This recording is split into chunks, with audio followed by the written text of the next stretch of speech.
আরে পুরো বাসাটা তো কাগজে ভর্তি হয়ে গেছে, এগুলাকে ফেলে দিই। আরে ম্যাডাম, আপনি এখানে কি ফেলে গেলেন? এগুলো তো দেখতে অনেক সুন্দর, আর এগুলো আমার বাসার বেকাজে কাগজ ছিল। আর ম্যাডাম, এগুলাকে নিয়ে যাবেন না? আমি নিয়ে যাব, ঠিক আছে, যাও, তুমি নিয়ে চলে যেতে পারো। আরে আমি দেখি তো এগুলোর ভিতরে কি আছে, মনে হচ্ছে সুন্দর সুন্দর কোনো কিছু থাকবে, যাই খুলে দেখি। আরে এগুলোর তো ভিতরে টাকা আছে, ডলার, অনেক ডলার পেয়েছি, $5 এখানে আছে।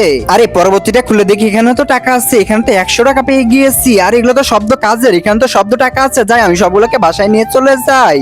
আজকে তো মনে হচ্ছে আমি বড়লোক হয়ে যাব, সব টাকা আমি বাসায় নিয়ে চলে যাই। এই তো বাসায় চলে এসেছি। মামুনি, তুমি কি করতেছো? আরে মা, এখানে আমার টাকার কার্ডগুলো কি হয়েছে, যেগুলো আমি ঈদে সালামি পেয়েছিলাম, এগুলো তো আমি খুঁজে পাচ্ছি না। আর ওগুলো তো আমি ডাস্টবিনে ফেলে এসেছি। আরে মা, ওগুলো তো টাকা ছিল। আরে মেয়ে, তুমি ওখানে ঈদের সালামি গুলো রেখেছিলে, আমি তো ডাস্টবিনে ফেলে এসেছি, যাই কুড়িয়ে আনি। এই যে দেখো জিঙ্কু, আমি কি কুড়িয়ে পেয়েছি, এগুলো সবগুলোর ভিতর টাকা। আর কি বলতেছো, এখানে আবার টাকা কিভাবে পাবে? একটা মহিলা এখানে অনেকগুলো টাকা ভর্তি কার্ডগুলো ফেলে গিয়েছিল, আর এখানে আমি খুলে দেখি এখানে অনেক টাকা। যাও যাও, খুলে দেখো। তুমি তো মনে হয় আজকে বড়লোক হয়ে গিয়েছো। হ্যাঁ, আজকে আমি বড়লোক হয়ে গিয়েছি, এখানে তো অনেক টাকা আছে। এই দেখো, আমি খুলে দেখতেছি, দেখছো কত টাকা পেলাম? $100 পেয়ে গিয়েছি। আর কি বলো, এখানে এত টাকা? এই যে দেখো, পরবর্তীতে $10 পেয়ে গিয়েছি। এই দেখো, এটা তো আবার টাকা আছে। আরে বাপরে, এত টাকা আবার একটা মহিলা ফেলে গিয়েছে। হ্যাঁ হ্যাঁ, দেখো কতগুলো টাকা এখানে আছে। আজকে আমি বড়লোক হয়ে যাবে, প্রত্যেকটা কার্ডই তো অনেক অনেক টাকা। ওয়াও, 1000 টাকা।